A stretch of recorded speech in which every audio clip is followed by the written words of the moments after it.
na saa nsɛm a ɛbɔ no ho no yɛhwehwɛ mu ɛdɔm asukɔ sɛ ne ho ani asɛm bi a na ɛfiri saa brɛ no ɛbɛsi nɛ no yɛate committee a ne nsɛm no yɛhwehwɛ mu maame no so ɛkyɛ sɛ kwa mampanya fa so suspend no afa so ate committee sɛ yɛhwehwɛ ne nsɛm no ɛnyɛ mmara kwan so nti wɔnte aseɛ ɛho kwanabra maame atabiri asɛm no akɔkɔpie mu ɛwɔ ECOWAS Human Court na sa human court ye de akwakwapie mu no maame ne nsɛm ɔka mienu sɛ de kan mampanyi maama waguna ne mu ase afen so de atoso mienu kwan ya mampanyi fa so a suspend no enye mra kwan ne atoso miensa kwan ya ya fa so ate committee si anhwehwe ne nsɛm mu no enye kwan papa no enti saa nsɛm nyina enkamfu ano ɛna maame no ɛkyerɛ sɛ court no enhwɛ na ne krakra mu no kwata yenji sika sombo $10 million enfam patano na ne kra bre okra araba wa bre into $10 million ECOWAS Court of Justice enhwe na wanye na yefam patama me no na afensu no yenhwe na kwan yefa so a kwan aban no efa so aye ne bukata eyi na fre kunya so no court no entie mampanyi mahama na afi yemfa bibi antutu yie na ne kunya no wansan embetena so yefri wani ambonrem awansan fufuro mu 7 July ye twam ya ene busumi esia pepepe a NDC amanyoko no efro ekunya kase no na interior minister honorable Muntaka Mubarak wa friends emtrofo nhia mu kyerɛkyerɛ mu niema odro abusumi nsia entem no wɔbaaye no wo mo aye eno na wɔkyerɛ sɛ ansa na wɔbɛba abɛn mo no na nkrontuo bɛɛ sɛ dubaako 11 ɛna curfew ɔhyɛ na ɛda wɔn so na wɔbaaye omatimi a niema hodoɔ pii eyi emu bɛɛsɛ nsia bi efrimu amanaka bɛɛsɛ enum na saa enum a aka no ɛne walewale binduri boko sampa ɛna afei enkwanta de munim sɛ na anu ya ɛhɔ asia sɔre biti ama emufre bi kra afemu ahwere wɔn kwa nto ɔmo de ɔhyɛ na no ɔmo ka ho dendenden enti saa nkro num ya meka ye pɛ ɛna ɔhyɛ na no ɛda wɔn so ɔmo maka no ɔmo atwa toto niema eyiyi ede free won so enti miamia hodo bi nso a na ehwo ye hyepa no sabre ehwo nso so adwo ena afei so no kwan ya fa so enya dual citizenship no ewo immigration afem no nso no ɔma hye mu kina afei wo apesa ɔte private security agency no license gia no ne nyina no ɔma hye mu kina na ɔmo kyerɛ sɛ saa ne nyina no eye manual paper na enko sisa afu ebeko na wie ye no interior ministry dada dwumadi a wo didi abo man Ghana amandwe ho nsɛm no ebeko degeta oyentie nsɛm a soafo no editu dwabra ofre nsɛm trofo ehie mu eno yentie ne nsɛm a ɔkaaye no.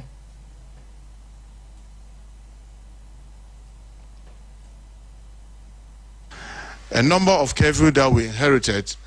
when we came in January, we had about 11 curfews across our country, and we all know what it means to have a curfew in a community, meaning that those communities are not very stable. There's some difficulty and challenges. I'm happy to say that today we have 5 more, and the 5 are Wale, Binduri, Boko, Sampa, and then Nkwanta. This reflects improved security and dialogue and has restored normalcy in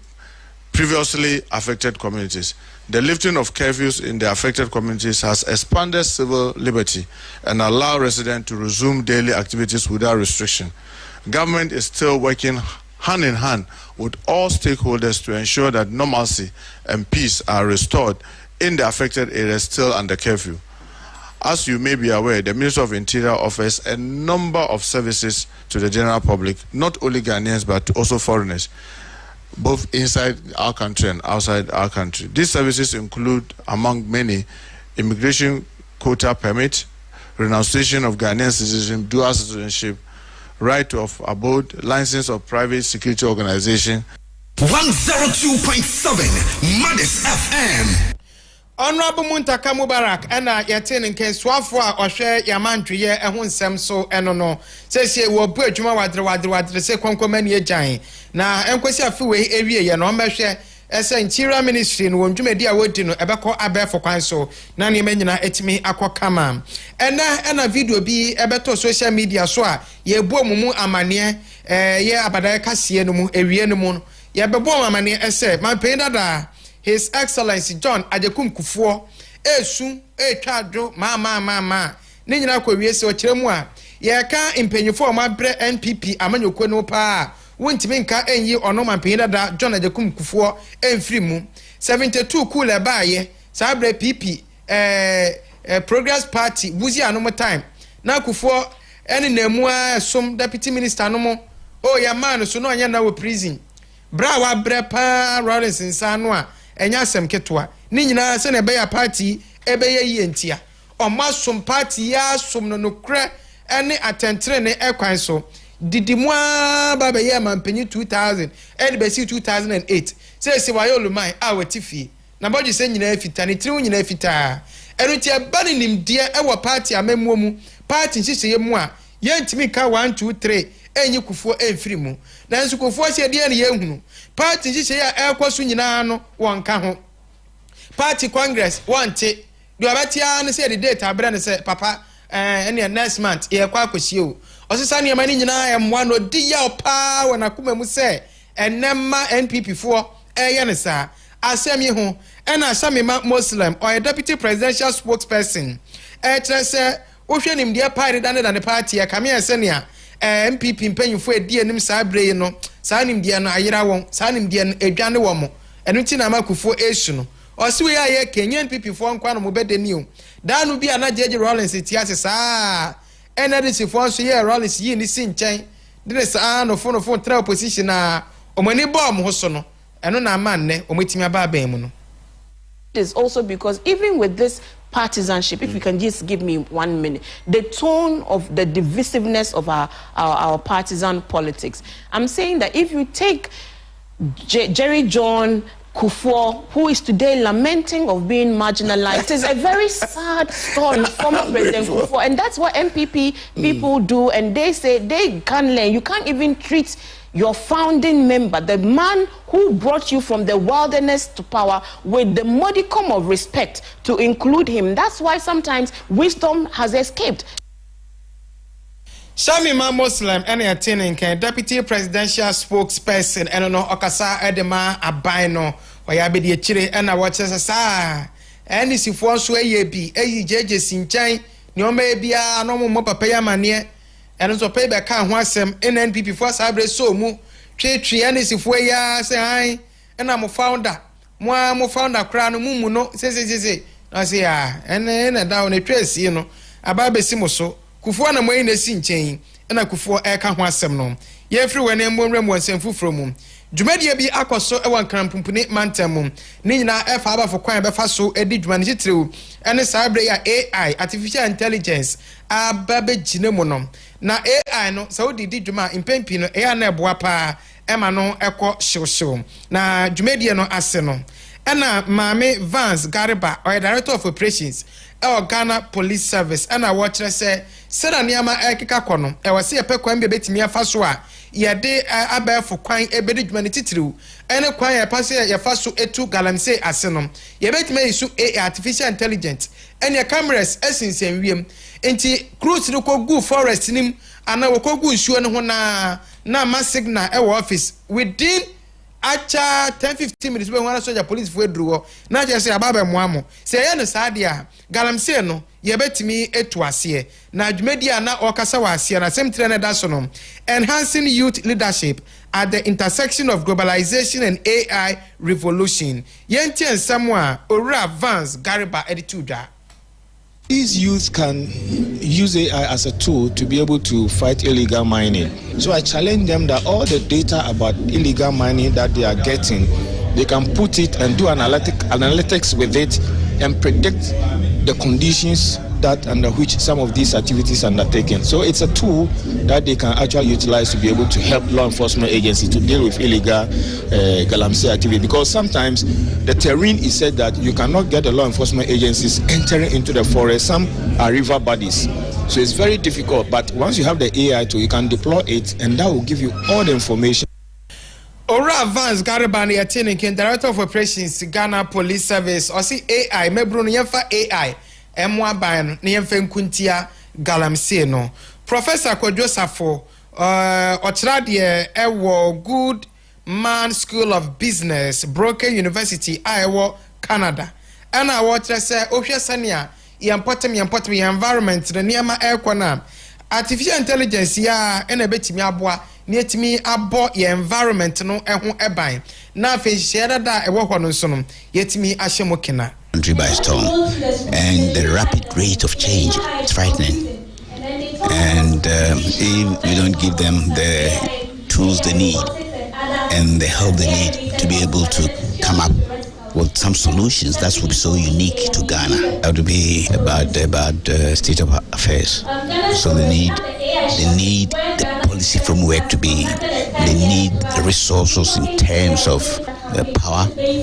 AI requires lots of power, computing power. So they have to, government has to find a way. Professor Kwejosafo ena yetenin ken ochradie wo Broken University ewo Canada ena say artificial intelligence ne de high powered computing that means adwea edi akire no eso enti sa aban ne person obo amebunu ne de a ene wonyere ne ho ne krakra mu no Professor Ofori Dankwa ono so international business professor ewo State Valley University wase enye kwa befa so ebo yempotam nko ho ban ne di AI ne beye na mmom ye nwene ntrasa apomuden afem ewo ho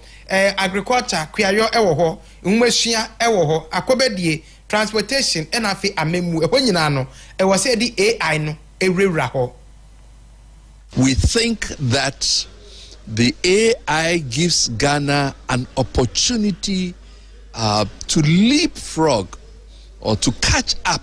with what's going on in different areas of the world. AI could have major implications in the health or education or agric.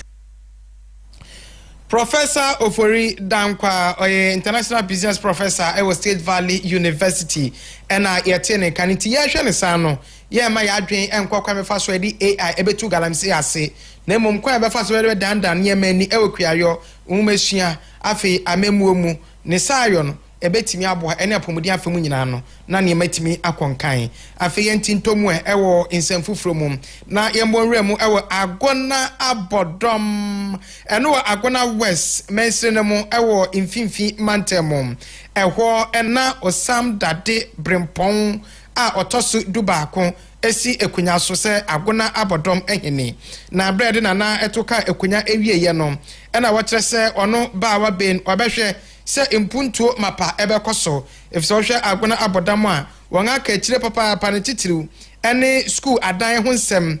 akwan afedwadie bebi a polisifo ebeda ni nyina akwaye asem o se hwe mfinhia be se dunumu a mfinhia eduonum a etwemu a otim se mpuntusam no enhyada enkoyie na enfo abakọ nyina no omo enhyada ntwe development emai na nso no ni pensu de obehwe se mpuntuo mapa ebeba agona abodom yentie nsem ana na editu dwa yewo nduma bebre ese because wo abodom a bibia no abotume de akasa sei na abodom ejina yi bibia yi wo hwe yen school yen water bodies hospital police station bibia no ye aduma isi abe ne koni na abodo na kwan bia e befa so a saa ne omani na ebe yi ma abo abodom ne ma and a koni na wode ho na ne ebe tini ebe yi wo hwe yesu a ewo abodom ha say oka wo hwe the percentage in Ukraine shadan ya papa nyoma bebre because wo hwe abodom stage a yeji na na million ho ye education no ko bibia ni ho a obotumi do nse so say abodom for the past years no we ni aje wa abodom ha ai obotuma ka say abodom aha ni ejina bibia nko so wo hwe rusa enye papa yesu enye papa hospital enye papa police station enye papa bibia ni ho ye nti say ye na no as krono ye na ya fa ya adwe amboa ye na ye bi amboa na ya fancy ese krono dia ena bede say ye nyina nyi bi amboa fancy ese krono dia bede mpa nana osam dade brempon a otosu dubaako na yete ne nken ono no ya hene popro ewo agona abodom ma ya amamna ne amane ede ne to aka ekunya kase no abodom hima nana ya anya koa otoso enan ensam a okaye dwumedi na senie Zama abodom mai ejija timido twede ampanse se mabreso etime esi ohene de meka ne se ehia munya mombo abodom na fa ne to mapanse ya market no emse achia sense ho kaka e mombo boy mundu to ya market no akama do dia so akwa mo ebeba so de ebeba so because the abodom no ohin ho kwa na yabo akwan na ndo ohin aba na yabo akwan ya ehun sem ye bebre nti ebabo akwan na ye dia pol tikakaka ne dia tuwe ti abodom ya kwan ye da background ye nema bebre na to sin abodom ha 102.7 Madness FM. Ohima wo agona abodom ne atene nke nana ya nyakoa otoso enan ahensemu a yemfe ni enkyeremu ewo gomua esaba krom yatafro kaswa CP ehonso omaya amamre ne amane a esefata esi enkoso hene nana yawo oti asamwa na abra waye amamre ne amane nyina ewieye no na ewose wamano so edne kwakire tibrakase ewo gomua fete ni senti sania amamre kwan etie no gomua esaba krom hene nana bentum okyerefo osekubroni ene nimpanyufo eboaye ema wobo nana ya oti asamwa deche ene kopie mogomua fete ahimfie ekosia obrempo no ankasa nana abo ata ene no ekokodi nkomo ekokyere ne se wei ena oyenkoso hene foforo ba beboa ama mpuntusem akonkan ewo gomua esaba krom eya kaswa CP na abra na nchia no so ekoso no na eyefe papa ensemu a nana ya oti asamwa ede tudwa ekere se oba behwa aboa ama ne mahodo bi a etoto sin ewo kaswa CP no omatimi apagya se ne din ekere no nkoso ene beba nana okyerefo oseku broni oye odikro of gomua esaba odeme aka nimpanifo ho se emeye nkoso hene esiane ndepa bia bahu ewo memu na nepa na memu no eno a na meso me deliver ama youth a ewo community no and make sure say education school go through make sure say education be a part of the youth na input wa ese ba say who say community no private schools no agi community ni nyina it be try say yene MP any minister say wa ran nyina be communicate say omitimi edi government school and FN site to di aba cost no ewo form awofo bia betumi de ne ma akobi because in school aban etua bibia free so the bena esu ewo private schools a omoma ekoho so the same tuition na ye omo de ma private schools and one so no de ma government schools ntinke be hwe senka aban betu ani ahwe gomua asaba krom na anka odi government school aba famaye 102.7 Madness FM. Nana ya oti asamwa ene yetini nke gomua esaba krom enkoso hene eno no eno achi ena gomua feta hene awasa etwafo hene ewo gomua achempem nananom atrankonya nana abo ata ekire se na afemu die bia ono so beye ede abo ankoso hene no sina bia no dwumedi ebekọ nkana mom otunefo se wabe no onkyere mpanyinie leadership skills no exhibiting ye na nkwenso kwa ne mabasabasa akwakogu traditional area no enimu ase ameka anye de mfanyi di inebu mfama mumpinfo the wosu hina oyoso ibabosu wo man fa damuji bi na wada mo edi bobo life na wɔto nsa frɛ wɔ a esi mi nam ha anaa biribi ɔte dɛm yɛto nsa frɛ na ebi saw ho asɛm a ɛkyɛ dɛ na ntumi yɛ ano yi a yɛne wɔ bi ka nkurɔfo na wɔbɛba mo nkyɛn mo hu dɛ wɔnsa mo sum ɔmaa no damo nkurɔfo na wɔbɛba mo nkyɛn ade biara ohia dɛ ebi a wɔso de bua no pabua damo nyɛ ko ebi a na obi ne school fees maame bi anaa egye bi anaa awofo bi wɔ aba wo nkyɛn ohia mmoa sɛ bi wɔ hɔ a pabua bi nyi hɔ so a kanokwa nkyɛn dɛ bi nyi hɔ na kwan a ɛnyɛ ne bɛfa do na ɛnyina akasa na ɛdɛ na akumato ne yim na aban pɛpɛɛpɛ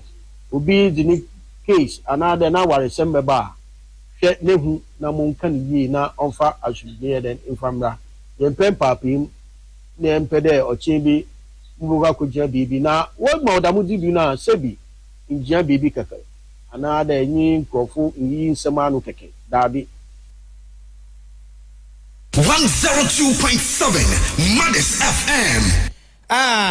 Pia nana wanu hwam nana abo ata ena yete ne nke gomua fete hene awsan twafo hene ewo gomua achempim nananom atrankunya yebegyina weso na yetwe hotel agye aboafo nkrato yebapa yebeto aso KASE3 Ghana Limited ena eso yasene kwadu asase ewo KASE dia wode yefuo dia wode sidan eya fofofo uniska bechana kakra obedi kan etua 10% ni aka no na wochichem na sope na project ne so no ekoso yabasisia Adishmaima KASE3 Ghana Limited yeye dwumakuo bia yesi dan ton dan eton sase krojia masubia ni hu woto yen sase bia ebeya wodia forever and ever wabusia da chinti enunti KASE3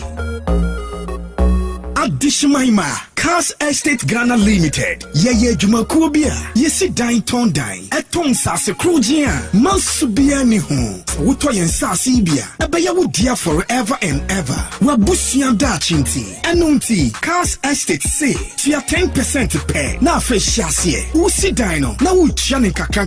KASE3 nkwane won sase wo the whole Ghana ye won sase bi wo Greater Accra baby to say Atoman Kofi Donko Emampehia Danjra Kaswa Obom Dodowa Kofi Kwe Ayite Kote Wager Broadcasting Ani Bebre Sayako Central Region in Sua Cape Coast Ayensudo J Krodia Portin Gomwa Kwe Krum Yanko Eastern Region Ensawam Kwasinyako Afram Krum Afayentufa na Yanko Northern Region Yobi Watamale Nyampala Ensasino Bay UDS Campus Watamale Kumase Kwanso Yesanso wa Executive Mwanzo dia da kromu pe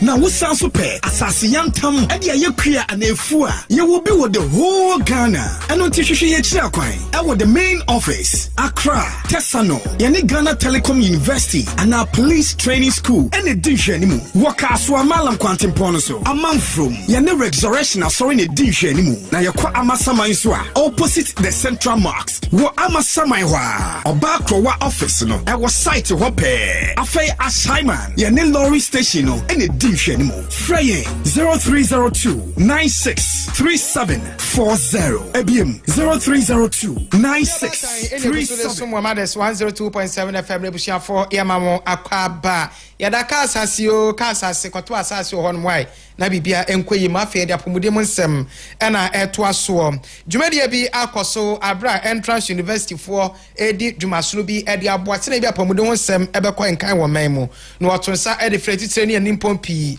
mod won monyam ebetai echire ebi ne so afo a ono hwe yapomde ho nsem so ono abokwamna minta akando eno na akwamna e ka se ohye ankrankre schools no kutu papa se wantete nurse na doctors wo bebre se na bia ebetimi abo de kese ohwe ye man mu a nipa de bebre nurses doctors kitwa bi wanga oye aduma e wapomde ahwe ye nim ho no omu sakra nipa no ebro won so enti bon se hospital bi ti se kwalebu na wakọ mu bu rate na wakọ mu bu enye private hospitals ananse wabo bankakra enka enye kra enti ohye ankrankra schools no a wotete a doctors and nurses for ne se wanyere won ho na won mu adwuma emfa mbo o man Ghana empuntu.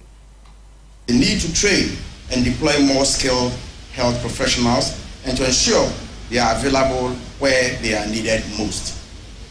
Across the country, we continue to face significant gaps in human health resources. While progress has been achieved,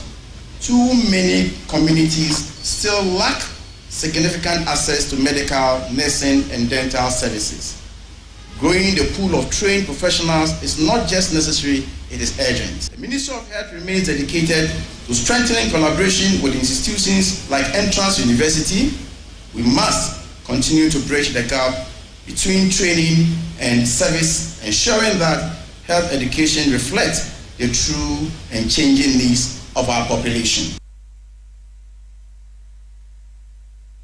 Honorable Kwabena Minta Kando ena yatene kanti ankrankra schools na mo tete apomdin adwumayefo no monyere mo ho emu adwuma na enye kra. Professor Jena na opoku agimai no wasa dwumedie no ase ena ono so ekire se eba no apomdin ho asem e wo man Ghana mu a na akwakoye boachibidin nanso mprempren se na nema ekeka kono aban ene ankrankra no ebeka bomu se na bia oman no apomdin ho nsem ebewie pene titiru ene se ye tete apomdin adwumayefo. In the ideal position with regard to the World Health Organization recommended doctor and dentist to population ratio. Yet we all know how vital preventative and curative healthcare is to our families, to the community, and to our beloved country. I encourage the private sector to venture into similar initiatives. This is the example that this can be done. Partnership with government will ensure world-class medical education for our country. Professor Jenana Opoku Ajimai, Vice President, and Yatin Kan Governing Board. I was sure my Ghana Pomodin one Samson on Titrenia, Wada ano. Enti Abayan any Ankran Crabba Koswa Kabatrimu, Senabia Pomodin one Sam or Mam, when it's quite fast to take a Pomodim wed my CC hospitals ne clinic no, and also a bet me a conkain. Na Entrance University, Penyipa Wadano.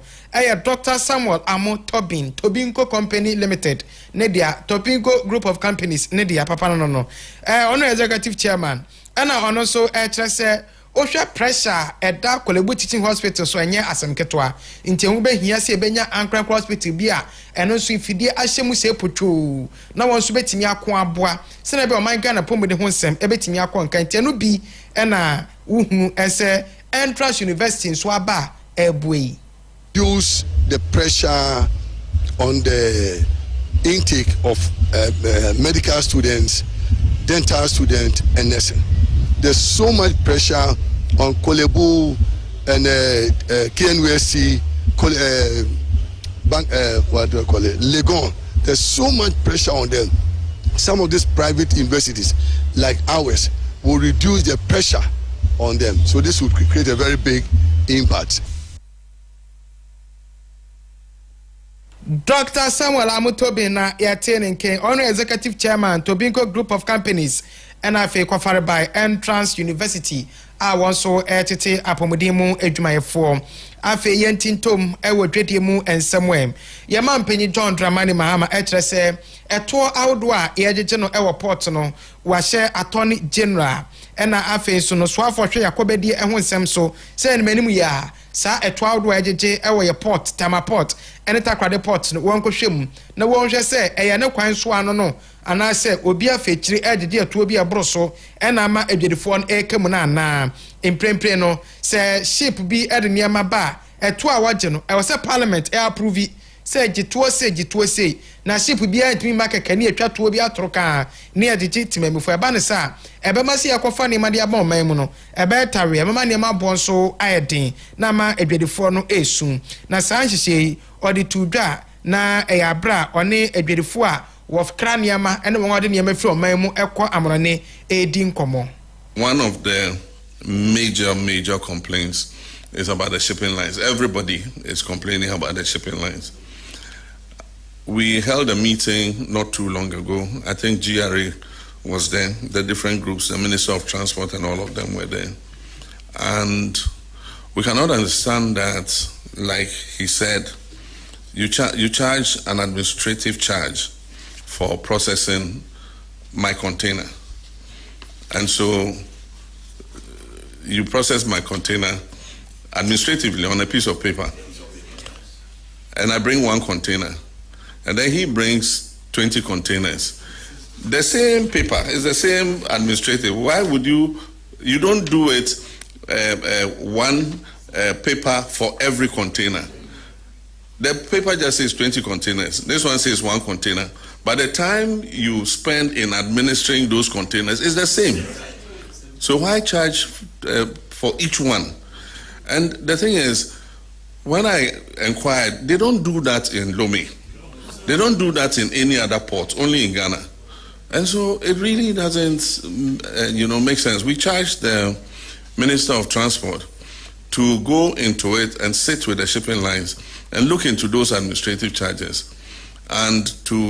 the point is, the law says that fees and levies shall be ratified by Parliament. And so nobody can come and charge any fees within the jurisdiction of Ghana. I think I hit some nail on the head. Because we consulted the Attorney General, and you cannot charge any fee or levy within the territories of Ghana without parliamentary approval. Yera John Dramani Mahama ena yetinin ken osi oman mu ayeti wontimi mfa ebuo kuntan bimba yiri obi nye abrekwa no asebedwan enim ho hwe eno nti ye wosene ye yahyehe ye niema ene sedia yade ton etie ene sedia port niema ehu sikasem sedia wose ekọ ntuntimi nka se o ye shipping line na odi niema free Germany ba Ghana say na obeje administrative charges register potwoko na bansa na mania obeyi niema no de abedwa so no niema no boy de ne ntimi nto na Ghana bre economy no mo ade o entu asha Attorney General ene transport minister send manim ya wonhwehwem na yehunu dia etwemu charge bia esu bia parliament enim hwehwe bia yentwem na yente so tietia na enumo no ena Importers and Exporters Association of Ghana penyo dano Samson Asaki Awingobit kase ye asemu ayepa kan yera ma betwa ne simple sa no sankrofoni kuyo into a stress and mama ken manem kwa maf talk just wakane watra there be woni echire mom getting Parliament to approve these local handling charges, because these are charges that is done in Ghana here. It's not done overseas, and so government of Ghana through Parliament should have a control. And I'm happy that the president. So yes, if government succeeded just getting the shipping lines to go by strictly by the laws, what it means is that this number of charges that being charging people with number of containers on one document would be thing of the past. And so if you were paying 10,000 times for 40 containers, like say 10 of them on one document, and today you pay only maybe 5,000 per face value or 10,000, you've made some savings of 9 containers. And so yes, this is going to help give morale, reduce the cost of doing business in the port. Then of course, large and buy will also extend to the consumer. So this will lead up to a total reduction of cost of price of goods and services in the market. 102.7 Madness FM. Ora Samson Asaki Awingobit ena yetenin ken onwe penyimpa oda wanga wakra niema ene wanga ode niema firi oman eko enkabom eku eno no nti obesese ewrama ma de ne ebedi akire ne bedi akire ebekosi ase sene bi obehu de atwiem na niema so atete fine pa dwede mu ana ejina CEO Emma Yet Vest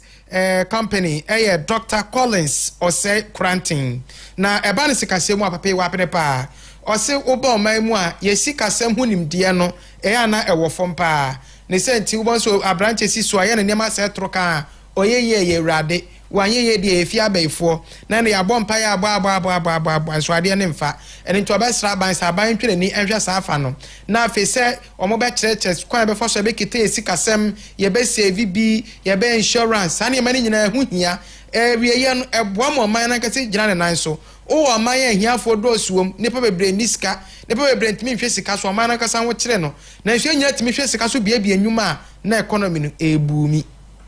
here for ukukura financial literacy yanka ho asema. Normally what happens is that superstition. You can superstition na the breko asori ko bompa yes nya memo musika. And no for sika go bottom. That is the truth. In fact, Nyankopon de nyansa ni adwen de amayo. Say ye betena se na ye be planning. Right? Planning here means strategy. How much money do you need? How much income are you having? How much are you going to spend? We know any empire basa. Into kokura omon entisani amanasia. Adibia inyame so unyeska inyame wenyeska ye bronsan. But se nipenya adwensatra. So moon said there is an awareness, something called financial literacy, financial education. And no emma nipeni bi. Okoye adwuma mobia. You need to ask the necessary questions. Ube bisa for insurance, ube bisa for benefits. Because Hana yen is in India, I mean, we believe that you don't even have a say in employment. Or before you mama umbisa and one benefit, umbisa incentives, umbisa insurance, umbisa you don't ask. Sometimes some work you are doing quite risky. You don't ask for risk allowance. Into financial literacy a big topic. Na meaning says a Ghana for any India or Sanya man, but never be assessor. But never be assessor. CEO Emma Yet Vest a dwumako bi a omoni di sikasem echiye pa eboa ewo ne ntoto ye ho penye odano Dr. Osei Collins Cranton ena yete nenkan eno achi ena owura Dr. Fidal Owusu Ejei enso etu emeburo nefo onyeska febisie na beti ehisi ka papa wudi bibia se bibi the outcome no any automatic there. Any which way I BBC so because you know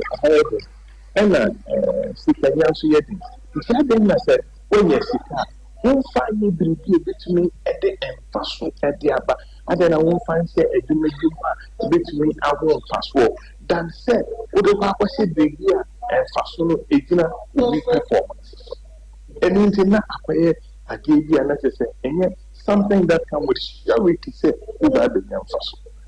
and I thought that this would be quiet. No way this is coming. And young person they are many but over there amount and look at it see what they need for something hope and then she said and yeah idea will be clear that why you make this until you be at all. And yes, you be your input determines your output. The best I can say, yeah, what does any bit to me at the emphasis at the above. And only or how to do it because we'll be able to say, that. No, so so but maybe I think get here would be a purpose to be a better. Piao or therefore one of him Dr. Fidal Owusu ena yetenin ken in semina ebaya na bra yet verse for a deep dwumasunu bi ede boabo mebru na no chere nkwa ombetimi afaso akresika aye investment disika ye dwuma na afi economy nso etimi akonanim afi yafa kasebon enko obi man so ensemu we are seeing na president President His Excellency Paul Biya or Cameroon for moment penny when 92 years na nyankopon ya admo October o mo koto aba papa ne so obesen akobiem so asan kobiem a Africa die say wa treku ya so 43 years o say obesen akobiem say so no ankasa ne fie 92 obeso we de kunya so man state barrier preko na do ko trafie kura ma state barrier so still obeso we de kunya no so onko fie na memo na wobu no enkrofo keka won sam say corruption wom omaka so still one onfi na be brika kanie na watwe be sensie ne na wontene nka won hunu no wopani be bia won hunu na ebi say adan wewu ana na pomuden won sam enhye dan konkan enti na anu ya kwasi ade ya na oba public ama o hunu ene say obeka sa ya o so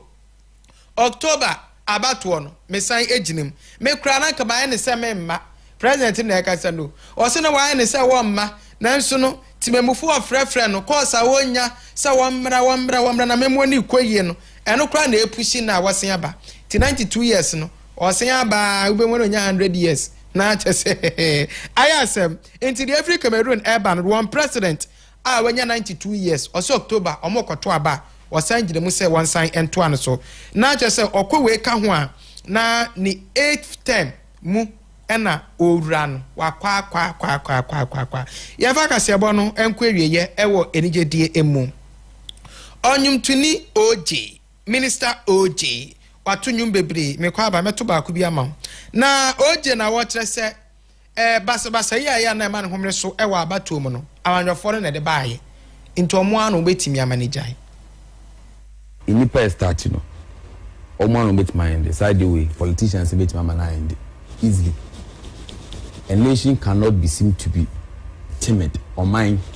I was so mind brutal when it comes to crime and side na say I'm punishing the past side we to each other. Because in when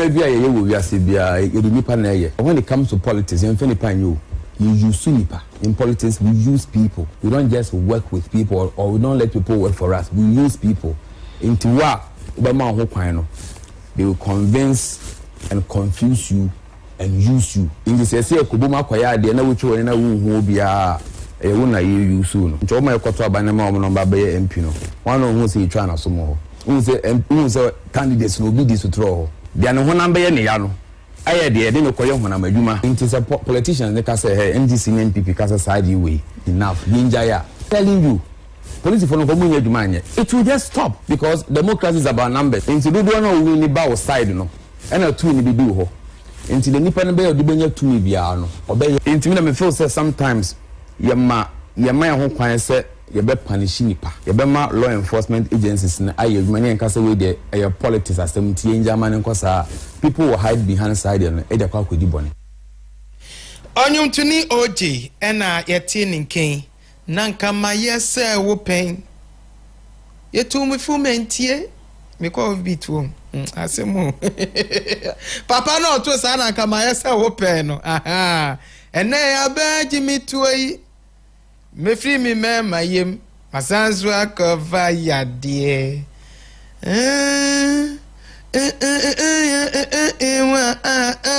nanga za vumzu ami ye nka minye biem ono otufo no. I say in politics we use people. Ye use. Ablekumanof ye bosu ya boni free. Police bebe ye enko baby ya. Tu hofo. Ka se boni media si.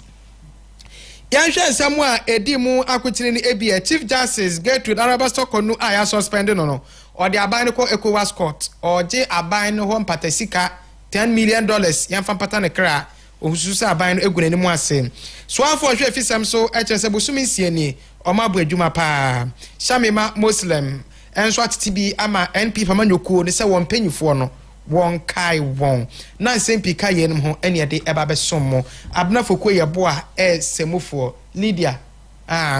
eboa mo studio ha pa ko ekire ono so amreku George ene ne boss ganyo tamakulu ehwe ma Facebook no bibia edide Mothers 102.7 FM da Sakra ewo Facebook Jumedian no air live ejamita enemy din abnafo ko ye boa semufo mama momo ni tia mojimi ahene wa mi koi